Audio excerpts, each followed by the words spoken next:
Today, Friday of the first week of Lent, we come to the church Santi Dodici Apostoli.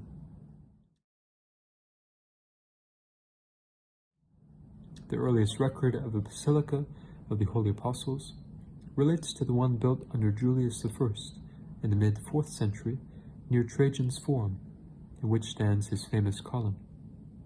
A successor to this first church was begun by Pope Pelagius I in the mid-6th century on the present site, being dedicated by Pope John III around 570. At this time the relics of the apostles Saints Philip and James the Lesser were placed beneath the high altar. Though little is known about the lives of these two saints outside of Scripture, Philip is believed to have preached in Hierapolis, where he was crucified. James, possibly identified with the first bishop of Jerusalem, who also presided over the council there as recorded in Acts, was condemned to death by the Sanhedrin and beaten to death with a club. This first basilica reflected Byzantine architectural styles, as Rome was at that time under the control of the Emperor Justinian in Constantinople.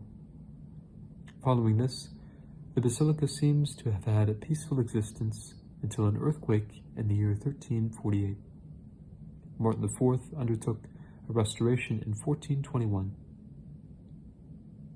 In 1463, the Franciscan order, which staffs the basilica today, arrived.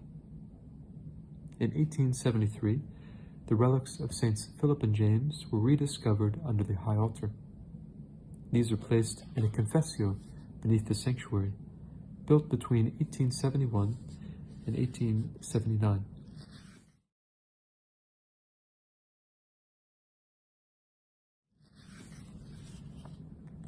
As we enter the church, we see the gold decorations gently reflect the light coming through the great window in the facade, and one's eyes are drawn forward to the high altar in its depiction of the martyrdom of Saints Philip and James.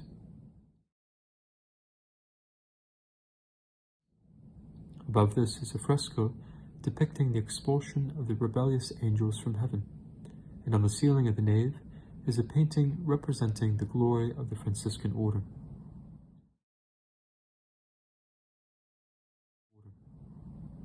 The Blessed Sacrament is reserved at a side altar on the left, which is under the patronage of St. Joseph of Cupertino. The patron of students, his shrine is well located here, as it provides a good place to pray for students at the Gregorian University, which is located just behind the basilica. St. Maximilian Kolbe was a member of the Franciscan community in charge of this basilica as he pursued his doctorate in philosophy at the Gregorian University. As we return to the nave, we now find ourselves before the sanctuary.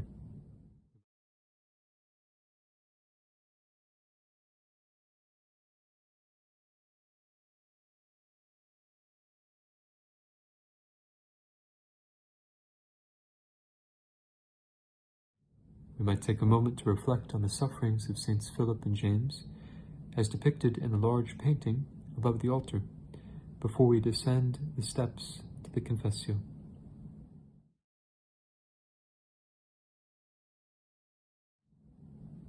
This dark, tomb-like place aids our reflection on the Apostles' rest, in hope of the resurrection to come.